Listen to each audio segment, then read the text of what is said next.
Hey there, everybody. I'm Paige Crawford. Welcome to the latest edition of Student Anchors, or as we're calling them today, Reporteros Estudiantes.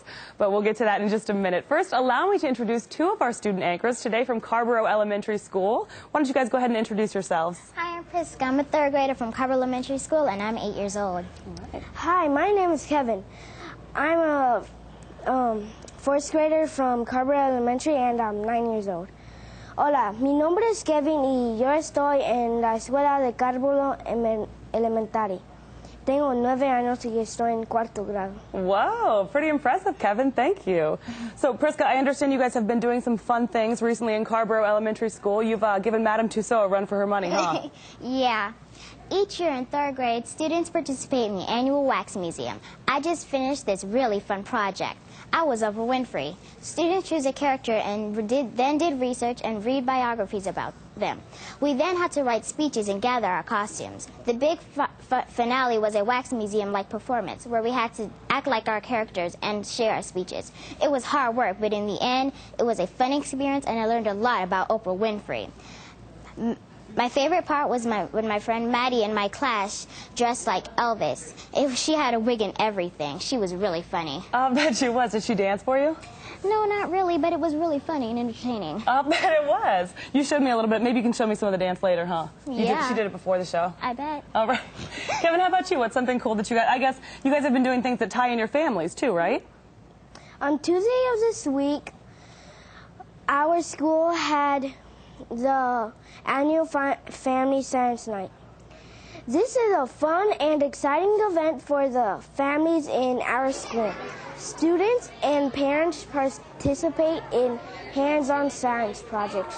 Some of the experiments are really challenging.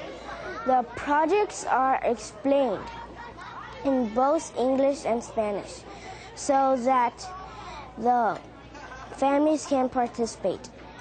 It was a blast. My favorite project was the balloon rocket ship. It was a bomb. It was the bomb. Okay, well, I'm glad you mentioned the fact that they do it in both English and Spanish, too, because that ties in with the rest of our program. We've got another one of your classmates across the studio with our education reporter, Liza Weidle. Liza, what are you and Sadie up to over there? Hey there, Paige. You know, Sadie, you guys have been involved in a lot of different things in your schools. Tell us a little bit about the dual language program. Well, my class and I, after lunch, we always speak in Spanish. We're doing the same things that we would be doing normally in English, but we're doing it in Spanish. So it's not like your normal Spanish class. We also do a special activity. We call them specials, but I didn't want to say special. And so it's called Artes Culturales, cultural arts. And while we do it, lately we've been doing something special, but I'll tell you a little more about that later. Okay. We do traditional things from the native Spanish-speaking countries, like we play games and we learn a little more about their culture. Okay. We had. So you guys had like a little program that you did? Yeah, the most fun we've had lately was on stage. Was on stage, and I think we've got a video of that. We had a lot of fun doing our project. My group and I did a traditional dance from El Salvador called the merengue. It was a lot of fun, and with this type of music, everyone was dancing in their seats.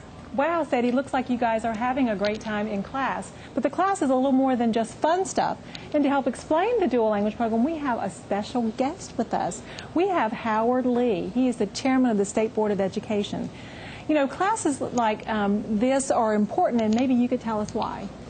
Well, I'm so excited about the dual language classes because when kids have classes that have both students who are learning English and Spanish, ones like Kevin who are learning English is one of the best ways for everyone to learn a second language while learning core academic lessons and have a little fun along the way. Well, and speaking of fun, Sadie, we heard you have your own radio show. Can you tell us a little bit about that? Well, my radio show is called Sadie Samosas. I do it in both English and Spanish, and I say the exact same things. And it's Fridays from 4 to 5, and we have a lot of fun doing So how does that work? Can you like, here's that video we had a little while ago. Can you tell us what's going on in Spanish?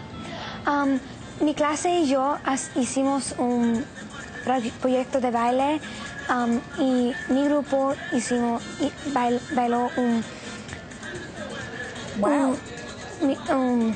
baile tradicional de El Salvador llamado el merengue y era tanto trabajo que hacíamoslo para 3 meses para hacerlo perfecto. Wow, you know, that is a lot to pick up and learn. You're doing an amazing job. Can you also teach some Spanish? Chairman Lee says he needs to brush up a little bit. You got a couple of words you could teach him? Okay, I is yo, and house is casa, and library is biblioteca. Well, it's not all about the words, because you have to learn all the grammar things as well, which is so annoying because you have to use different grammar for if we're talking about one person or yourself or them or us, and it gets so confusing. It's a lot to keep track of. It's a lot to keep track of, but then I know how to say Buenos tardes, Buenas noches, gracias. You're practically fluent.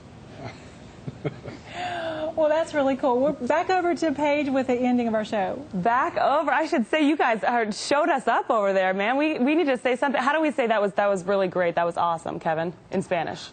Eso fue fantástico. Eso fue fantástico. This whole episode was fantástico, and that is it for this edition of Reporteros Estudiantes. Come on in as I'm wrapping things up here so we can thank everybody. Thanks, of course, to our student anchors, also our education reporter, Liza Weidle, and, of course, to our special guest, Howard Lee.